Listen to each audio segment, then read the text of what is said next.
Hi Internet, I'm Tango, and these are Tango's Takes. And the take for today, Friday, April 30th, 2021, congratulations, we are a third of the way through the year, is signs and symbols.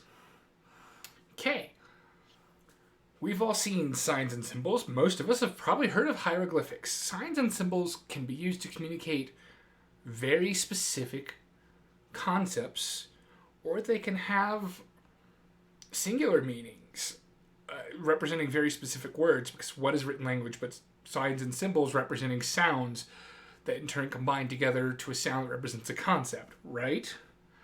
But signs and symbols, we see them everywhere. If you're in a country other than the one you're used to and you see a red hexagon sign while driving down the road, odds are pretty good you know that means stop. We know that the traffic light, the red light is stop, the green light is go, the yellow light is slow down. It is not push the pedal before the light turns red. It is slow down, be prepared to stop. There are certain signs and symbols that we encounter in our lives. Some of them are more common to everyone. Some of them are common to specific fields, such as a biohazard symbol. But we know what they mean, and we know what they represent.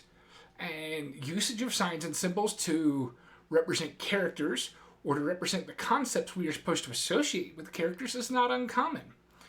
Take a look at the Digimon series, specifically Digimon Adventure 1 and its remakes, where each of the Digidestined has a crest representing things like hope, courage, light, friendship, serenity, love, knowledge, reliability. And if you ask someone to create a symbol, there are certain concepts within our head that we already associate. So if you ask someone to create a symbol of courage, you're probably going to get a sword or a sword and shield. If you ask someone to create a symbol representing a warrior, you're probably going to get a sword. But you could also get an axe. That's a little bit of a different, and that could be impacted by culture. Understanding signs and symbols helps us process the world quicker, faster, better. And I want you to consider the signs and symbols you use out of habit.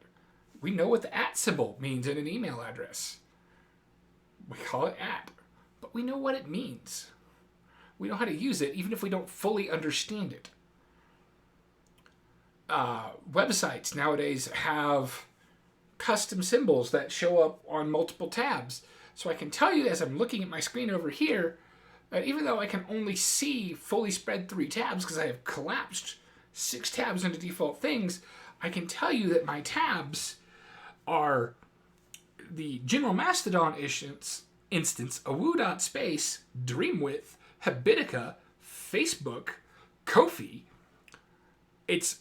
Then I've got 3 expanded tabs, one of which does not have a symbol on it. It has the number 500. It's an error message.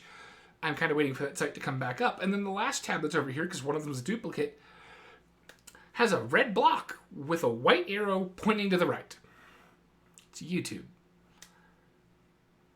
Knowing the signs and symbols, heck, the icons I use on my channel, help you get an idea of what's going on. Sometimes they represent a person, sometimes they represent a concept, sometimes small changes can change indications in the meeting. And I'm going to go over signs and symbols I've created over the next 2 weeks and talk a bit about them and the concepts they represent and a bit how they might play into your life. Because here's the thing. Sometimes you create a symbol with a purpose. You know what you want the symbol to represent, and you have to build the symbol around it. Sometimes you create a symbol and you realize it has a meaning. There is more to it than you thought about. You have subconsciously built something. And I'm going to talk about that over the next 2 weeks, mostly on the weekdays, because I have plans for both this coming weekend and next weekend for takes. So stay safe and healthy out there. Take a look at the signs and symbols around you, and I'll see you all next time.